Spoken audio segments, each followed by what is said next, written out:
Okay, so get this. Norway is consistently ranked as one of the best, wealthiest places on Earth to live.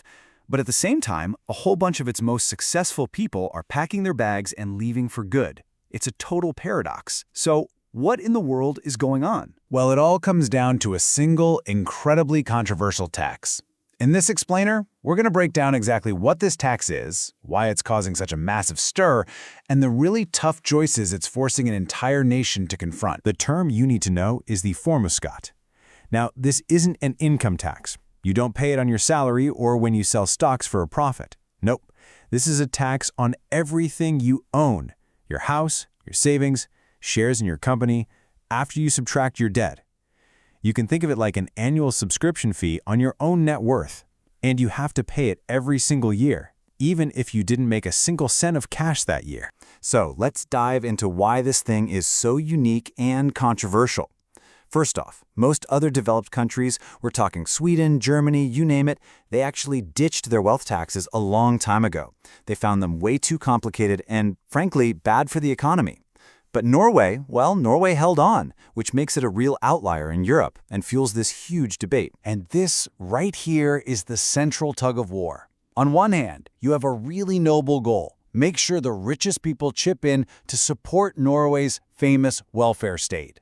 Can't argue with that, right? But on the other side, critics are screaming that it's doing the exact opposite of what's intended. They say it's actually draining money from the very businesses that create jobs and grow the economy. To really get why it's so tricky, you have to step into what we're calling the valuation labyrinth. Because the biggest problem isn't just that your wealth is taxed, it's how the government decides what your wealth is worth. The system isn't neutral at all. It basically plays favorites, pushing you to put your money in certain places while punishing you for putting it in others. So check this out. Let's say you have 1 million kroner. The government treats that million completely differently depending on where you park it. If you put it into your main home, you get a huge 75% discount, so only 250,000 kroner is actually taxable. But what if you keep it as cash in the bank? Bam! The full million is taxed.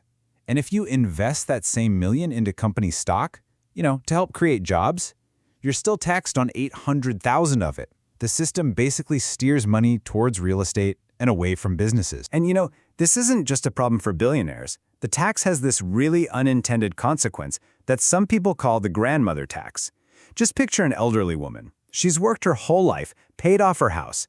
On paper, she's wealthy, but she's living on a tiny pension, so she has almost no real income. She still gets hit with a wealth tax bill that she has no cash to pay. It's just a brutal example of how the tax can hammer people who have assets but are totally cash poor. But where this whole cash problem gets really, really painful is for entrepreneurs and startup founders. For them, it's not just a problem, it's a dilemma that can actually kill a promising company.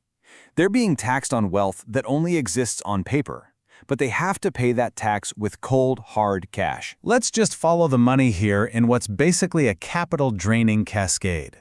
So a startup raises money, and suddenly its value on paper shoots through the roof. Boom! The founder instantly owes wealth tax on that new paper value. But the company isn't profitable yet, so the only way to get cash to pay that personal tax bill is to take a dividend from the company.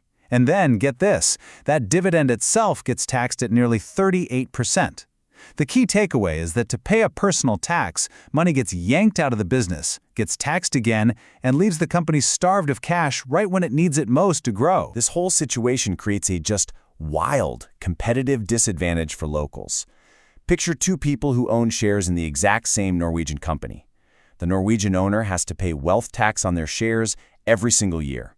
The foreign owner, say from the US or anywhere else, pays zero, nothing.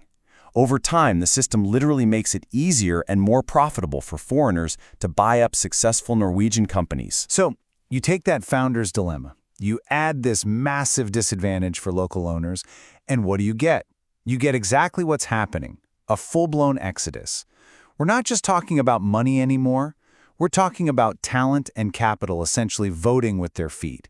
And the impact on the country is getting too big to ignore. And this is the part that might really surprise you. You'd think a tax like this would be a huge moneymaker for the government, right? Well, believe it or not, according to Norway's own finance ministry, it's having the opposite effect. The net result of all these wealthy people leaving has been an annual tax loss of almost 1 billion kroner. The country is losing more in total taxes from the people leaving than it's gaining from the higher tax on those who stay. And it's not just about the money, it's about the people. It's about experience, ideas, and future investments just walking out the door. The numbers here are just stark. For every 100 high net worth people who've left Norway recently, only 14 have come in to replace them. It's a brain drain and a capital drain all rolled into one. So, given all these damaging effects, what's the path forward? The big debate raging in Norway right now is basically, can this system be fixed? Does it need to be replaced with something totally different? Or should they just get rid of it completely? Okay, so one of the big ideas for a fix came from a government-appointed expert group called the Skatteutvalget. Their idea was pretty radical. Get rid of all the weird, complicated discounts and just value every single asset at its 100% true market price. But to balance that out, they dramatically increased the tax-free allowance.